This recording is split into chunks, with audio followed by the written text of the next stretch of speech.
Hello, we are Team 25035, electrofishing unit designed specifically to remove large numbers of fish from water bodies. We are sponsored by Dr. Scott Bonar with the University of Arizona School of Natural Resources and the Environment, and our mentor is Steve Larimore. My name is Isaac Ulm. I'm the team lead and a mechanical engineer. My name is Anthony Saunders, I'm an electrical engineer, and I'm the procurement lead. Hi, my name is Jake Wythus, and I'm an electrical engineer. My name is Elise Dobeck-Stover. I'm a biosystems engineer on the project. Hello, my name is John Esparza, and I'm a biosystems engineer. Hello, my name is Nate Williams, and I'm the other mechanical engineer on this team. Invasive fish species disrupt aquatic ecosystems, harming native populations. Traditional removal methods are costly, inefficient, or impractical in small bodies of water. This has driven the need for an innovative, portable, and effective electrofishing solution. We have three primary objectives: develop a functional out-of-the-box electrofisher, ensure safety and effectiveness for small water bodies, provide a cost-effective alternative to larger-scale electrofishers.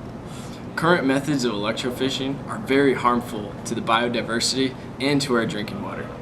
A chemical called rotenone is commonly used and really riles folks up because we don't want chemicals in our drinking water. Additional methods are biological. We have predator stalking. This is difficult to maintain specified levels of control. We also have development of YY super males. This doesn't always work all the time, and it's still in development. Now, we do have some mechanical methods such as seining, gilling, and netting. These are not cost effective at scale. That's where our design comes in. Electrofishing is a common mechanical method, but has not been applied specifically for removal of fish in streams. For the first iteration of our design, or the MVP1, we wanted to see if we could actually create an electric field in the water.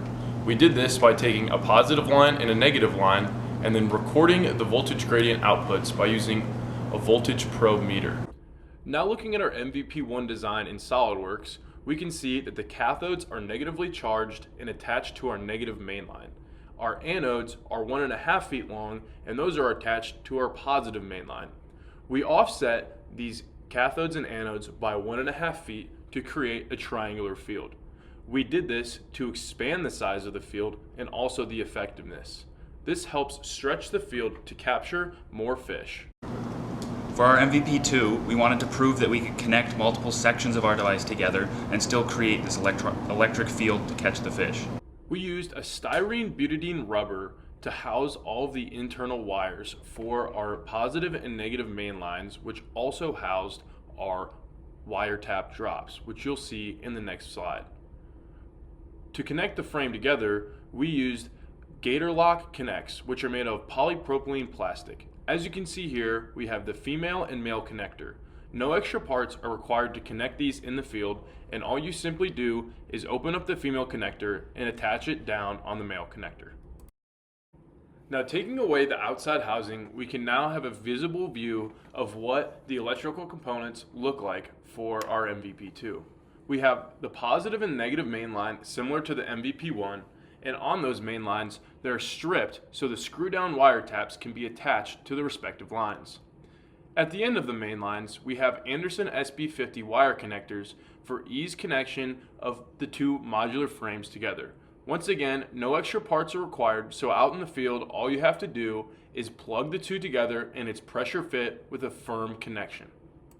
Now, to control the electrical output of our electrofishing device, we use the Apex control box, which you can see here. We have the power in from the generator, the foot switch for safety, and the anode plug and the cathode plug, which run directly to a 2-lane wire, which then goes to our system. Now, looking at our MVP2 results, we did the same exact procedure as our MVP1. We used the voltage gradient probe, as you can see here in the middle, where we took hundreds of data points to collect the voltage gradient across the two electrofishers connected together. Once we got all of our data from the voltage gradient probe, we then were able to create a MATLAB script where we created a 3D plot of our electric field. Point 1 in dark blue is the lowest, and 1 being the highest. Point 1 is the minimal required voltage per centimeter for effective electrofishing. As you can see, we created a firm electric field all around with our electrofishing device, the strongest points being at the tips of the anodes and the ends of the cathodes. Once we discovered that we could create a sufficient electric field, we began testing with fish. We tested in a freshwater swimming pool with 10 fish, and we ran this test by moving the device from the deep end to the shallow end of the pool while the pool was stocked with 10 fish. So with electrofishing, the success of any electrofishing device is dependent on the inputs of the user. So what we're interested in with our device is moving the fish to one section of the body of water to care for easy capture by the operators. So to do this, when we tested, we experimented with different inputs such as high frequency, low frequency, regular polarity, and reverse polarity. And when we tailored our inputs specifically to the fish in the body of water, we yielded 100% efficiency with herding the fish. Okay, so during testing we were looking for 3 factors. The number of fish affected, which means fish are clearly captured in the electric field. The second variable we were looking for was the percent escaped, which if a fish was caught into the electric field and then easily allowed to escape. And then finally the percent stunned, which is when a fish would go completely immobilized. And what we devised through testing is that users can really tailor the inputs of our device to their specific needs. So if a user is using reverse polarity, it's going to be more efficient at capturing fish that swim deep in the water. If a user uses regular polarity, it's going to be more efficient at capturing fish that swim in shallow water. And next, with high frequency, you're going to have better results in terms of herding fish, which again is that directed movement of fish.